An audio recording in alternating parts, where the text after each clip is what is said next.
大家好，我係多多雙，歡迎嚟到我 channel。唔識刷牙可能反而會傷到牙同埋牙齦。咁刷牙度分為工具、時間同方法3個方面。咁首先講工具，牙刷同牙膏。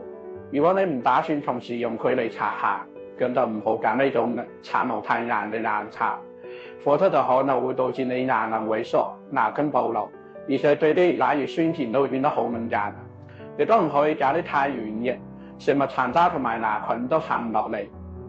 咁再嚟就係嗰個牙刷頭，都唔可以太大。我哋擘大口之後，入邊嘅空間就會越嚟越少。你保證呢種牙刷可以伸到最入邊嘅牙齒就得㗎啦。係啦，大概3個月左右就一定要換一次牙刷。牙膏嘅話，牌子其實都唔係好重要，最重要嘅係睇入邊嘅成分。第一，最好就係要揀啲含氟嘅；第二就係要揀水合歸石、磨砂齋嘅，就唔好用啲碳酸鈣嘅啦。